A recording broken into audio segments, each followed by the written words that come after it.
Hai semua, Assalamualaikum warga Two Wheels yang setia menunggu kami setiap perlumbaan. Dan kali ini kita berceritakan tentang rangkuman Portugis GP. Jom!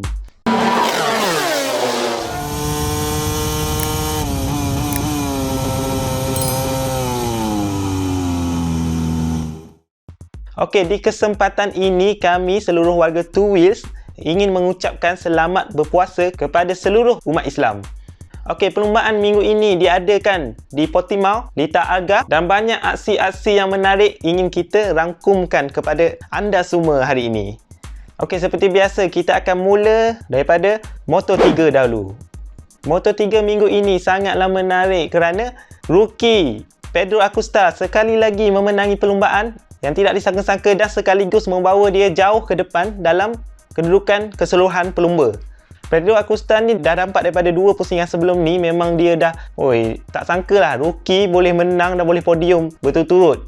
Ini adalah kali ketiga dia kira podium lah, podium kali ketiga berturut-turut. Okey, sudah lama kita tak nampak rookie yang dapat podium 3 kali berturut-turut macam dia ni. So memang dia ni memang hebat lah. Jadi mampukah Pedro Acosta mengekalkan prestasinya dan konsisten hingga ke akhir musim? Kita nantikan. Okey, seterusnya duo Petronas SRT nampaknya bergelut dan tidak mendapat sebarang poin untuk minggu ini kerana kedua-duanya bermula daripada pit lane. Ini adalah kerana kesalahan mereka sendiri yang sudah membuat kesalahan dan terima hukuman ini dengan redanya. John McPhee sedia kita tahu dia dah buat hal race sebelum ni, dia dah ada kes dengan Jeremy Acoba, so dia dikenakan penalti 10 saat baru boleh start. Dan Daring Binder pula dikenakan starting dari pit lane juga sebab dia mengganggu pelumba lain ketika sesi latihan. Jadi agak malang untuk pasukan Petronas SRT Moto3 untuk minggu ini dan tidak mendapat sebarang poin. Okey, seterusnya kita beralih ke Moto2. Sedia tahu Moto2 satu-satunya pelumba tunggal kita, Hafiz Syahrin, berjaya menamatkan perlumbaan kali ini. Beliau berjaya menamatkan perlumbaan di kedudukan 18, dua kedudukan terbaik berbanding rakan pasukannya, iaitu Fraser Roger yang menggantikan Boris Bottas yang cedera akibat kemalangan di Qatar GP. Hafiz Syahrin berkata beliau mengalami masalah brake pada dua pusingan terawal, brake belakang, menyebabkan dia tak boleh nak perform ketika perlumbaan bermula. Namun dia konsisten menjaga tayar dan menjaga jenteranya semampu boleh dan berjaya menamatkan perlumbaan.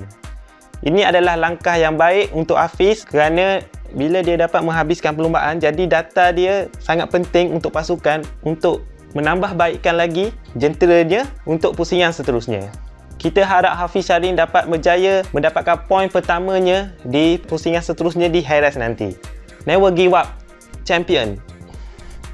Okey, seterusnya Sam Lowe's daripada pasukan Mark VDS tidak dapat mengekalkan posisi kedudukan ranking dunia sekarang atas faktor crash pada first corner. Sam Lowe's dah menang 2 kali berturut-turut di Qatar GP dan Doha GP dan harapan beliau untuk mengumpul mata dan meninggalkan pelumba lain tidak berjaya. Dan apa yang menariknya kali ini adalah rookie Raul Fernandez daripada pasukan KTM Ajo berjaya memenangi perlumbaan. Ini adalah rookie pertama yang dapat memenangi perlumbaan. Bukan sahaja rookie yang berjaya mendapat podium kali ini, Aaron Canet daripada pasukan Aspa yang menunggang jentera Speed Up berjaya mendapatkan podium pertamanya. Kita tahu Aaron Canet memang kuat di Lita Portimao pada tahun lepas lagi, sebab tahun lepas dia dah berjaya mencatat masa terpantas di sana. So tahun ini beliau lebih matang dan beliau berjaya mendapat podium pertamanya untuk pasukan Aspa. Remy Gardner berjaya mendapatkan podium di minit-minit terakhir last lap bersaing dengan Joe Robert dan merampas kedudukan podium daripadanya.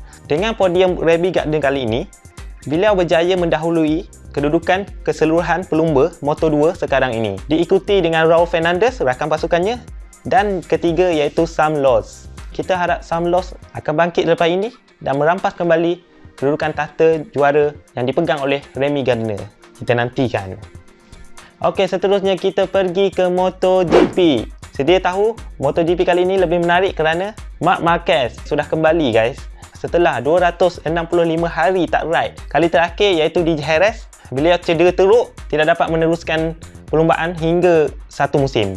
Beliau cuba kembali melunggang pada heres kedua tetapi tidak berhasil kerana lengannya amat serius dan beliau sangat over push. Akibatnya tangan dia lebih teruk daripada sebelum tu, menyebabkan dia perlu berehat hampir setahun.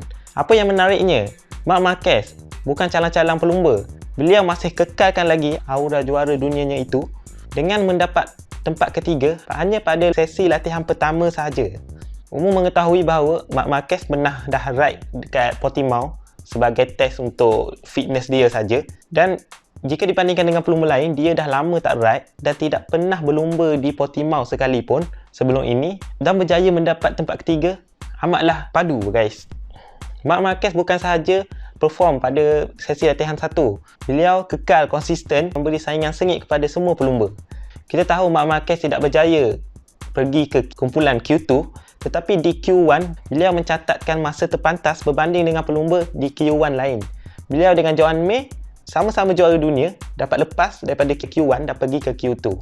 Marc Marquez berjaya mencatatkan pusingan terpantas di kedudukan ke-7 keseluruhan, tetapi akibat catatan masa yang dilakukan oleh Francesco Bagnaia, susahnya Francesco Bagnaia, boleh pun, Marc Marquez naik ke tangga ke-6, memulakan perlumbaan di barisan kedua. Akhirnya Marc Marquez berjaya menghabiskan perlumbaan di dalam kedudukan 10 terbaik.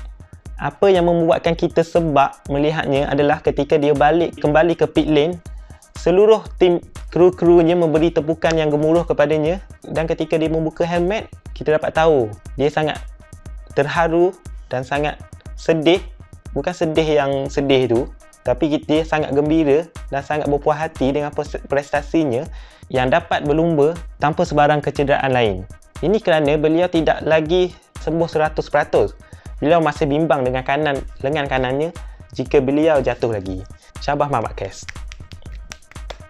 Okey, pelumba Ducati Francesco Bagnaia dibatalkan catatan masa kerana beliau telah melaju ketika bendera kuning dikibarkan. Sebenarnya dia pun tak nampak bendera kuning tu. Ketika tu beliau tengah corner selekoh ke kiri, tetapi bendera kuning tu di sebelah kanan. Jadi dia dah cakap dekat media, dia rasa dia memang mendapatkan pole pada sesi itu.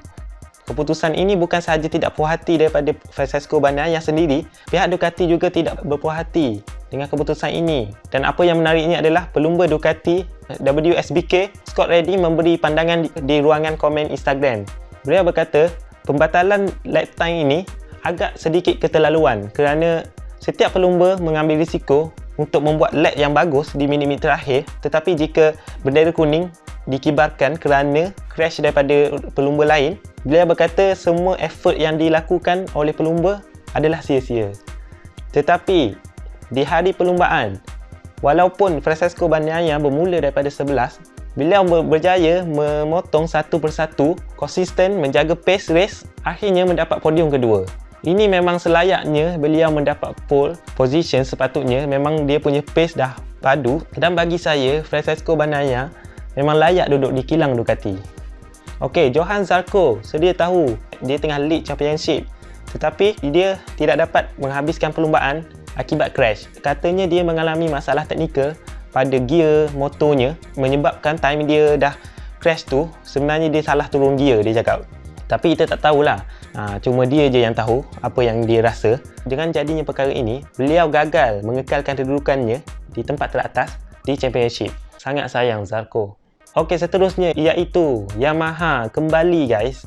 Yamaha kali ini dah 3 kali berturut-turut memenangi perlumbaan. Untuk pengetahuan anda, ini adalah kali pertama Yamaha dapat menang 3 kali berturut-turut di awal musim setelah kali terakhir pada 2010 ketika Jorge Lorenzo dan Valentino Rossi dahulu.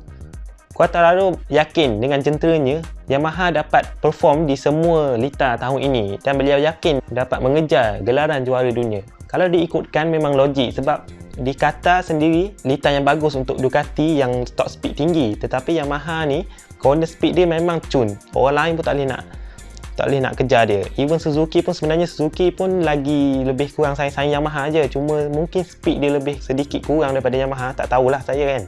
So Yamaha kali ni nampak menjanjikan kerana performanya di lita Ducati pun boleh, di lita Portimao yang beralung-alung pun boleh. Jadi anda yakin dengan Yamaha tahun ini? Sama-sama kita nantikan. Fabio Quartararo juga dah lead championship sekarang ni dan akhirnya meninggalkan jauh pungutan mata sekarang. Litar seterusnya iaitu litar di Jerez adalah litar kegemaran Fabio Quartararo. Pada tahun lepas dia dah berjaya memenangi dua-dua perlumbaan di Jerez. Tetapi anda perlu ingat, kali ini Marc Marquez ada di sana. Sedia tahu Marc Marquez juga kuat di Jerez. Jadi kita dapat saksikan bagaimana performa Quartararo. Mampukah beliau berjaya memenangi perlumbaan dan mampukah Marc Marquez menghentikannya. Okey, seterusnya 9 pasukan berbeza yang dapat menghabiskan perlumbaan di kedudukan 1 hingga 9. Kita boleh tengok 9 pasukan berbeza, setiap seorang ada satu wakil pasukan hingga ke tempat ke-9. Nampaknya perlumbaan kali ini memang best sebab setiap pasukan menghantar untuk bersaing di kelompok 10 terbaik. Okey, selepas kita dah tengok setiap pasukan ni kenapa ada seorang je pelumbanya. Ini kerana ramai pelumba-pelumba top yang tidak dapat menghabiskan perlumbaan, iaitu Johann Zarco, Alex Rins, Jack Miller, Valentino Rossi dan paling sayang iaitu tuan rumah dan pemenang Portugis GP pada tahun lalu iaitu Miguel Oliveira. Ramai rider yang nampaknya bergelut dengan litar ni dan tidak dapat menghabiskan perlumbaan. Terutamanya yang paling sayang iaitu Alex Rins yang bersaing dengan Fabio Quartararo di depan, merebut kemenangan, dapat mencatatkan masa terbatas banyak kali. Dia dengan Quartararo memang saing-saing. Sekejap Quartararo buat fastest lap, kejap dia buat fastest lap. So memang last Fabio Quartararo lebih matang untuk menjaga tayar dan Alex Rins tidak dapat mengekalkan momentum dia lalu terjatuh. Tetapi Alex Rins berkata dia dah tahu tayar dia memang dah nak habis dan dia dah brake pada tempat yang sama, tidak melakukan apa-apa pergerakan yang pelik. Tetapi bukan rezeki dia untuk dapat perlumbaan kali ini. Alex Rins tetap berpuas hati dengan prestasinya di Portimao. Seterusnya iaitu pelumba Petronas SRT, Valentino Rossi, serba tak kena katanya. Beliau berkata serba tak kena pada jenteranya dan menyebabkan terjatuh dan tidak dapat menghabiskan perlumbaan. Beliau tengah bersaing dengan adiknya iaitu Luca Marini di belakang dan sebenarnya pace Rossi dah bagus. Dia berjaya mendapatkan catatan masa 1 minit 40 saat. Tetapi beliau tidak dapat juga menghabiskan perlumbaan kali ini. Seterusnya iaitu Maverick Vinales tidak puas hati dengan catatan masanya yang juga dibatalkan oleh pihak FIM dan pihak steward kerana faktor melebihi had litar. Dia yakin dia telah mencatatkan masa yang baik, tidak melebihi litar. Tetapi pihak steward tetap berkeras untuk membatalkan lap time dia dan sebab itulah juga kita nampak Maverick Vinales seolah-olah tidak semangat untuk race kali ini kerana beliau memulakan perlumbaan dari petak ke belakang. So itu sahaja untuk episod kali ini, rangkuman Portugis GP, dan jika anda ada topik lain yang ingin dibincangkan, sila komen di bawah. Dan seperti biasa, jangan lupa like video ni dan subscribe channel Two Wheels Media untuk lebih banyak lagi video-video rangkuman perlumbaan. Okey, sampai di sini saja. Selamat berpuasa. Assalamualaikum.